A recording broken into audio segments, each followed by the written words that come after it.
guys, welcome back to Ravenclaw Reads. I'm Courtney and you're joining me for another weekly reading vlog. If you're new to my channel, welcome. Thanks so much for stopping by. Consider checking out my other content to see if you'd like to subscribe. I'm close to 800 subscribers and super close to 1,000. Would love to hit that benchmark, so don't be afraid to subscribe. Those that are returning, welcome back. Thanks for joining me for another week. So this weekend was a pretty slow weekend for reading. I did a ton of books last week. I think 4. You have to excuse me, I'm fresh out the shower.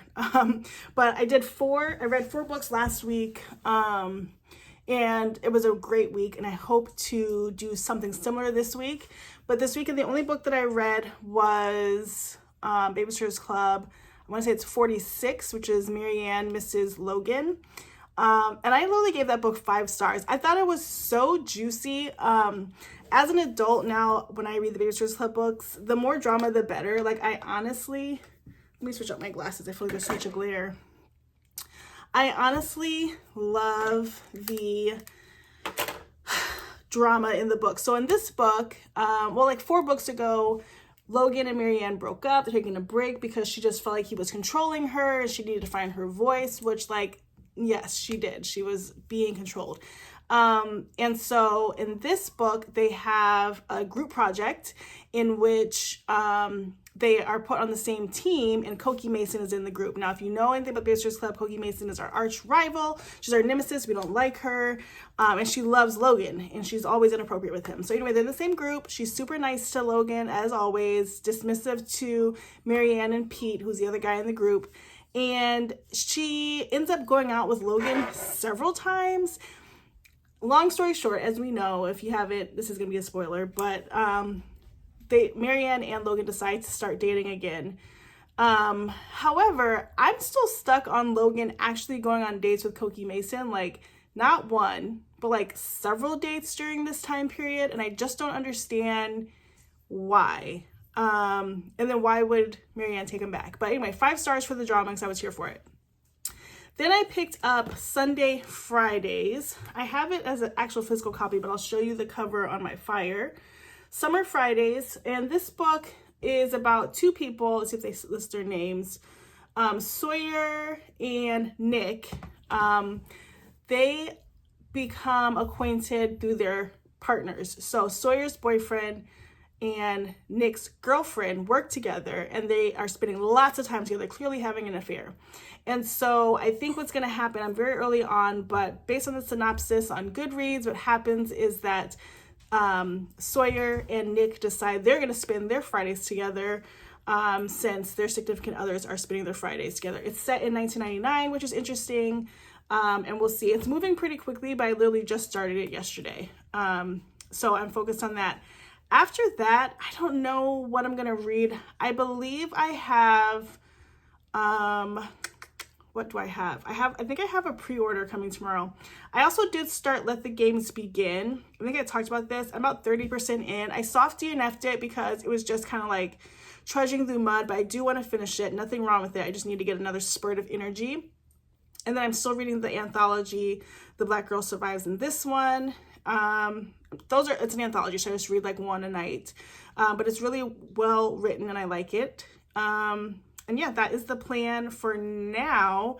I think if I don't have a pre-order tomorrow, I will probably read, what will I read? I might read The Middle of the Night by Riley Sager, but I think I also got my Book of the Month box today. I need to go run to the mailbox and see. If I did, you'll see it tomorrow, and I might start one of those books. I think I got a pretty fire Book of the Month Club box. So that is what's on tap for Monday. I will check back in tomorrow.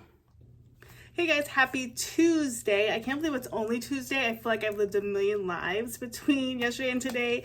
Super busy at work, busy at home. Yesterday was a great night. I think I talked about this already, but just like gassed myself up again, worked, exercised, grilled, put together a bookshelf for my youngest Reagan, organized her whole book nook area.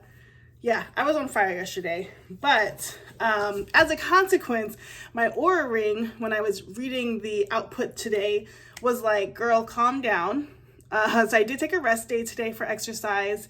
and am doing less. Yesterday I had like 6 hours and 45 minutes of stress, and I mean, it was a busy day, and I imagine today's stress will be high as well. I did do an unboxing of my Oura Ring, not really typical of my channel, but I do love my Oura Ring. If you are thinking about getting one, I highly suggest it.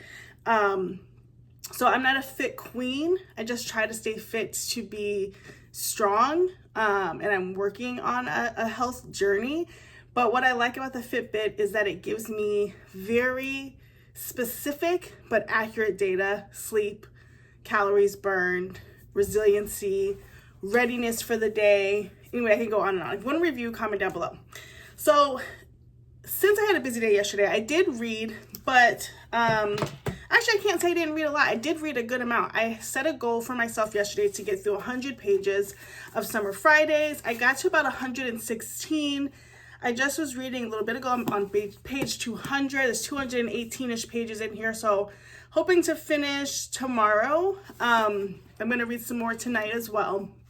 This book follows Sawyer and Nick, and they met through their partners. Their partners work together and are seemingly having an affair. They're gone. They spend all the time together, and they decide through email that they're going to start spending their Fridays together to hang out and explore the city.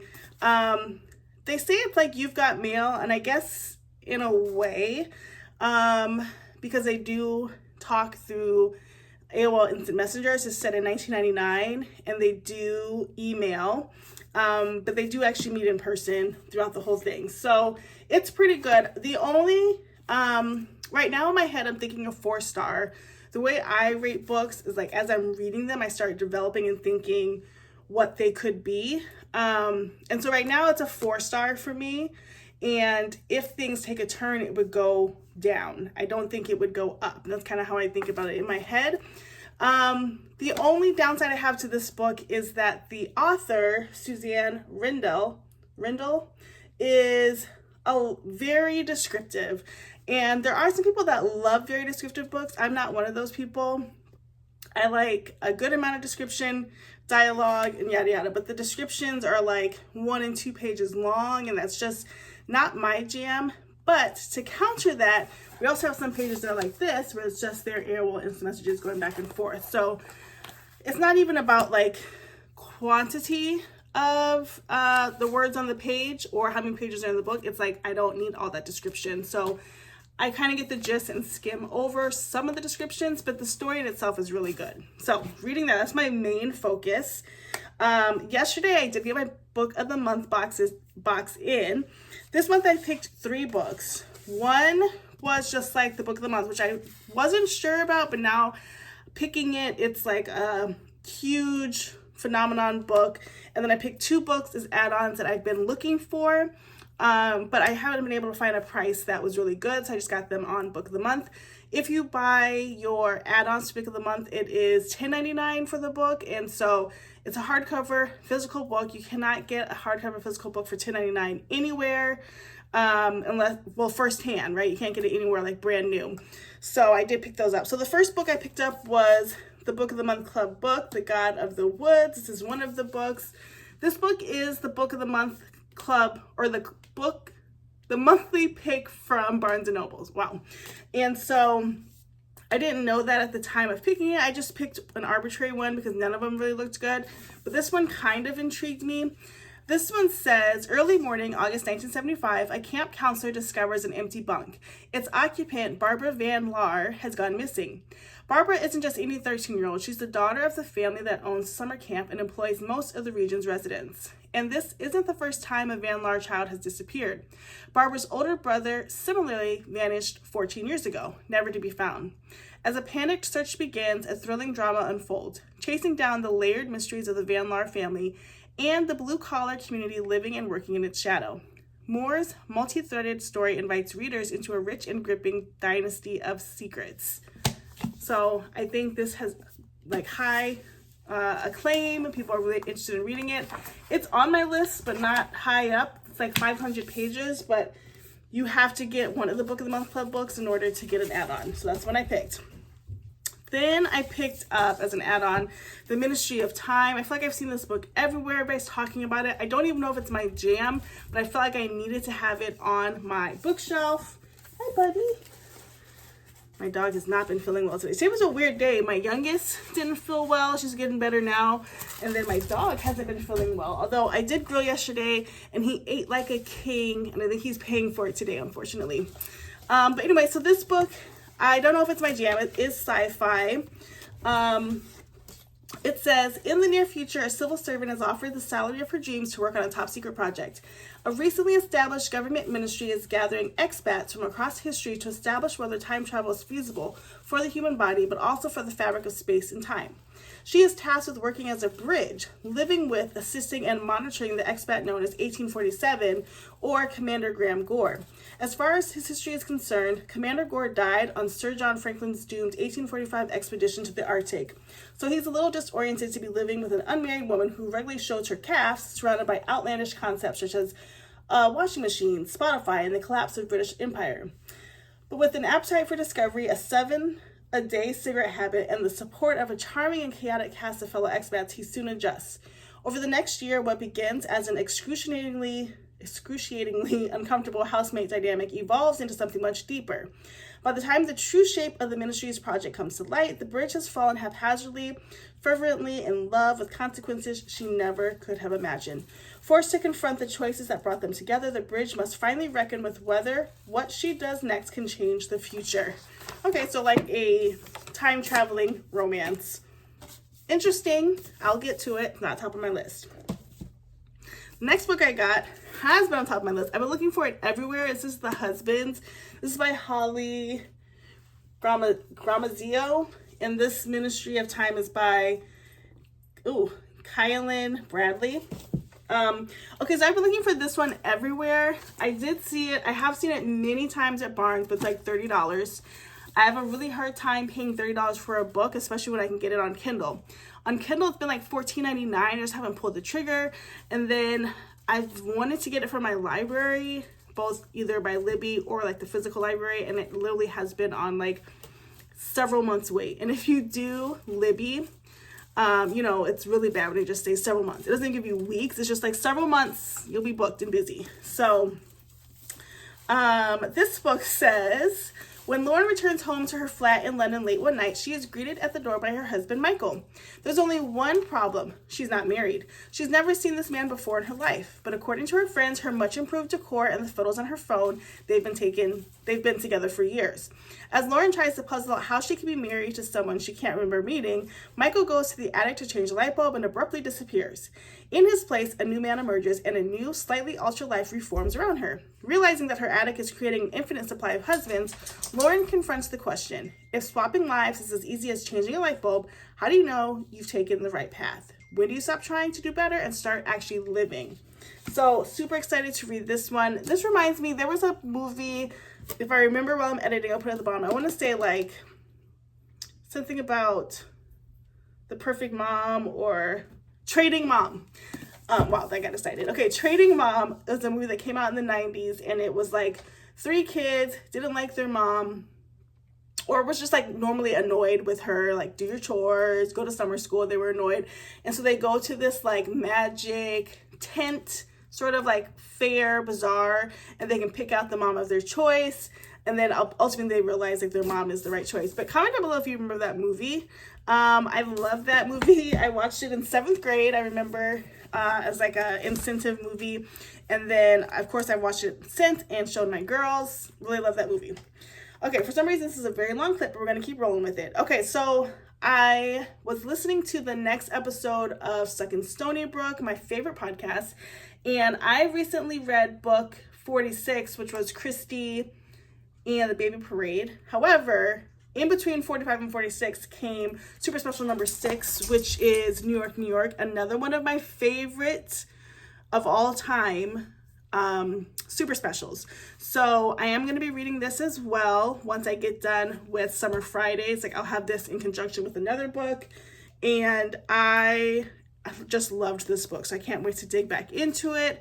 I did actually buy it on my Kindle for $3.99. I believe I do have the actual like old school cover, but I just wanted to buy it, so I did. And then I pre-ordered a book today that came out, and I will show you, and you'll be so proud. I did not go to, well, okay. I went to Barnes today. I did not buy anything. I did look at the book that I just got for, that I just got on the Kindle, but I did not buy it. Now, last week I had Game Changer on my Kindle, but I also bought it at the store. Today I did not, so I need a kudos, a thumbs up, a heart, or something. But the book that I downloaded was Not Another Love Song by Julie Soto. And her last book I read was Forget Me Not. I'm going to look up the description of this book if I can. So I do like Julie Soto's writing. This book has like an average of 4.38 stars. I think Forget Me Not ended up giving like 3 stars. It's good. She is an auto-buy author for me, but it's good. Okay, so this says, Gwen Jackson and Xander Thorne are both musical prodigies, but each has had very different paths to success. Xander was born into classical music royalty, while Gwen had a natural ear for music that was nurtured by a kind shop owner. After Gwen performs at his friend's wedding, she's mortified when she realizes Xander has no clue who she is, despite having worked together for a year at the Pops Orchestra. Oh, that's shade. But she's more furious that he arrogantly critiques her performance. When Gwen is offered the role of first chair of the orchestra, something Xander had secretly coveted for years, their existing hostility goes up a notch. But their respect for each other's music is undeniable, and their onstage chemistry off the scale. As they begin to explore their feelings for one another, suddenly their box office dynamite and the fragile romance that's growing between them is in danger of being crushed beneath publicity stunts. Okay. I like that. It's giving fake romance, enemies to lovers. So I'm excited. And here's the cover in color. If I can show that, I think that's really nice. So that is also on my list to read. But I feel like I have so much to like figure out. But I know for sure Summer Fridays is my priority. Then I want to go to the Kindle for some reading. Then The Husbands will be the first one of my book of the month club picks that I will have. Okay, very long clip today, but that's Tuesday and that's the way it goes. We'll see you tomorrow. Hey guys, happy Wednesday. Hopping on to give you an update. I'm kind of proud of myself. Today was a crazy day at work. I had to go in person for a little bit, give a presentation. It went really well. And then we had a tight deadline on something that we had to knock out this afternoon that literally, like, I was on a Teams call for 3.5 hours, which is draining, but we got it done, so that's good. Then afterwards I had committed to going to Whole Foods, and I had a book on hold that I wanted to pick up. So let me give you an update. So yesterday I did finish Summer Fridays. I would give you this book 4 stars. This is by Suzanne Rindell, and as I said yesterday, as I was reading it, I kind of knew I was going 4 stars with it. But what really solidified it for me was just like the overall pace. So this book is 416 or 18 pages, really long for a romance in my opinion. But the premise is that these two whose partners may be having an affair start hanging out to occupy their time. And they do this throughout the entire summer. And we're literally, each chapter is a week in the summer. It's like one Friday. And so it does get kind of long and repetitive. Also, like, we know they're going to start liking each other, which they do. And it kind of was weird to me because the guy in the book, Nick, does like Sawyer, but she's with somebody, right? Just like he is. And he starts getting really possessive of Sawyer, which I thought was really off because, like, we know we're dating other people. And so that kind of threw me off. I didn't love that part too much. But otherwise, really good. I do recommend this book. It's chunky, but I recommend it. Then today, yesterday I was watching Gabby Reads. I don't watch her all the time, but I decided to watch her yesterday. And she was talking about the best books that she'd read so far in 2024. That's the video I'm about to film too. And she came up with a book that sounded really good. It's by Claire Lombardo. It's the most fun we ever had. This was a Reese's book club I hadn't heard of it, but was excited to pick it up. I actually wanted to borrow it from the library, so I started on Libby, 17-week wait. Then all of my libraries within my system, it was checked out. And so like, I'm really starting to not have the best luck with Libby because I think it's so popular that it's like several months wait. So it's like, you almost might as well just buy it or, you know, wait like 2, 3, 4 months. If it's a Babysitters Club book, I'll wait because usually it's like a 2 or 3 week wait in between, and I can do that. But if it's something that I really want next on the TBR, I just kind of get it. So this says, when Marilyn Conley and David Sorensen fall in love in the 1970s, they are blithely ignorant of all that awaits them. By 2016, their 4 radically different daughters are in a state of unrest. Wendy, widowed, young, soothes herself with booze and younger men. Violet, a litigator turned stay-at-home mom, battles anxiety and self-doubt. Liza, a neurotic and newly tenured professor, finds herself pregnant with a baby she's not sure she wants by a man she's not sure she loves. And Grace, the dawdling youngest daughter, begins living a lie that no one in her family even suspects. With the arrival of Jonah Bent, the child placed for adoption by one of the daughters 15 years before, the Sorensens will be forced to reckon with the rich and varied tapestry of their past. Years marred by adolescent angst, infidelity, and resentment, but also the transcendent moments of joy that make everything else worthwhile. So this sounded really good to me because I've been really into literary fiction, and this is like family drama literary fiction, which is kind of my favorite. So I'm excited to dig into this. This one is also chunky, 624 pages, so it is on the list. Then I picked out the books that I want to talk about for my video that I'm filming. It will come out on Thursday, so if you're watching this on Sunday and you haven't seen that video, go back and check it out.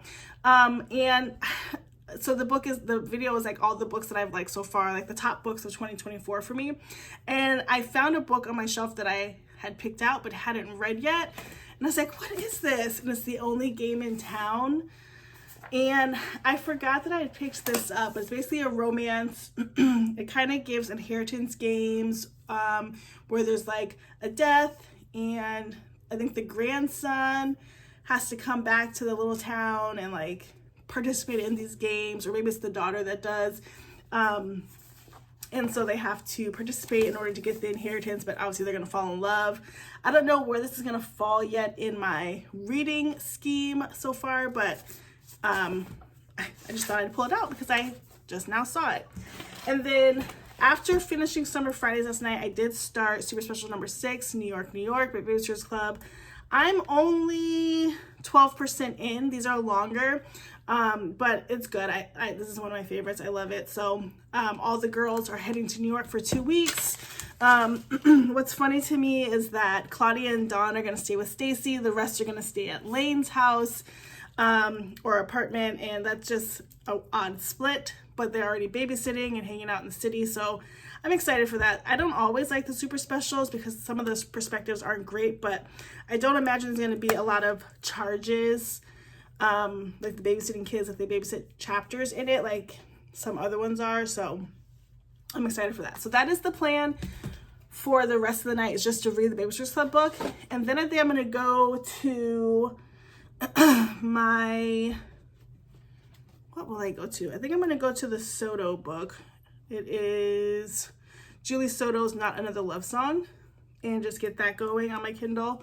So that is the plan. Anyway, that is it for Wednesday. I will come back tomorrow. Hey guys, happy Thursday. Hopping on real quick to give you the update for today. So I just wrapped up Babysitters Club New York, New York. This is super special number 6. As a kid, this is one of my favorite super specials. In this book, all of the girls head to New York for 2 weeks.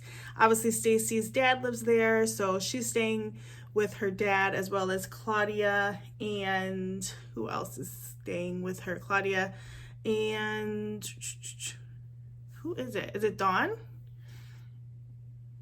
One other person staying with her. Anyway, and then the other girls are hanging out at Lane's house. Now, Lane is Stacy's best friend from when she lived in New York, and so we just are following all the perspectives as they navigate their time in New York.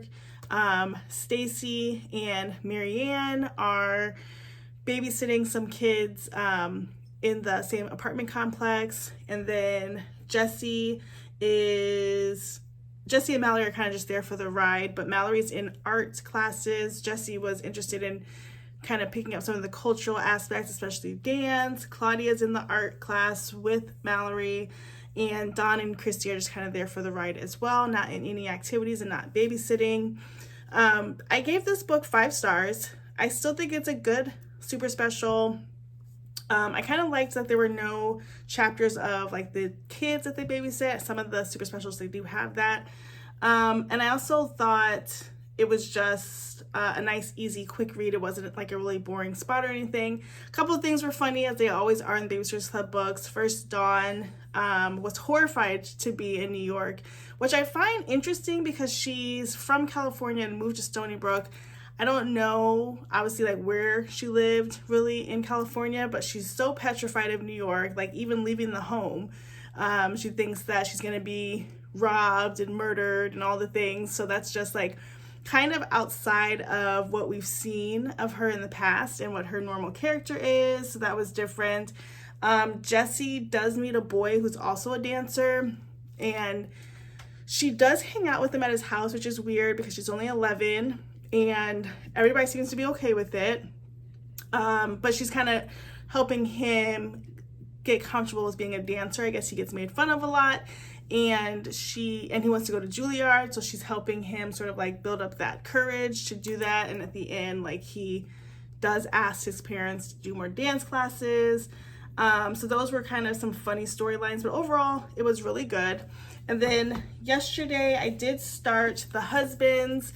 Again, like I said at the beginning of this vlog, this is one of my Book of the Month Club books, and basically we have a sort of revolving door of husbands. So we're starting with chapter 1. It starts right away with Lauren, our main character, coming home after a night with her friends to a guy she has no idea about, except he is on her phone, like they have a picture together, so she knows like something's happening, but she's not quite aware of what that something is yet. I'm only on page 12, so I don't have that much to deep dive on yet, but I will do that next, and then check in tomorrow with more updates. Bye guys. Hey guys, happy Friday. Welcome to the end of the vlog. I can't believe I did every day this week, and very proud of myself because most days I miss one day, but I did it. So I am wrapping this vlog up with just a really quick update because I am just getting into a book. So like I mentioned yesterday, I was going to start reading Julie Soto's Not Another Love Song. I'm about 20% in. It's cute. I love the way it's written. I like Julie Soto's writing style. It like, you leap over the pages and the words because it's so easy. But basically we have Gwen and Xander, and they are both in like a pops orchestra. She plays violin, he plays cello. He feels like he's it, right? He's super arrogant. She doesn't really care for him. And she has only been playing with the pops for 4 years. And so she's pretty new-ish in comparison to other people on the in the orchestra.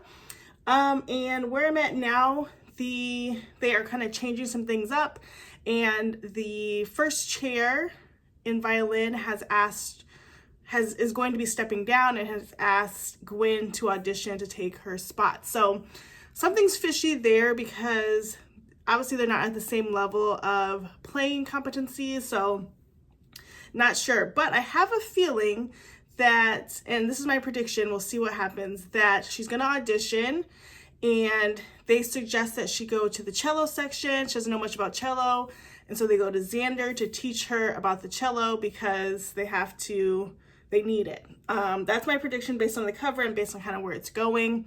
I think, like I said, it's going to be pretty good. I'm just kind of breezing by that one. I did pause The Husbands because I was feeling like I was going to get slumped.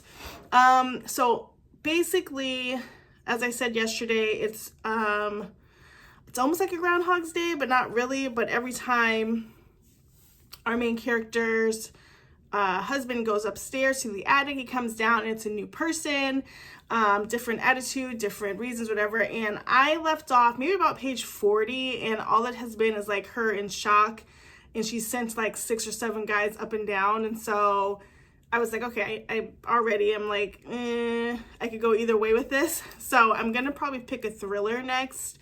That's kind of what I'm thinking, but I'm hopeful to get Not Another Love Song done this weekend and one other book. That would be really great to come back to report on Monday, but I will let you know. Anyways, that's it for this week's vlog.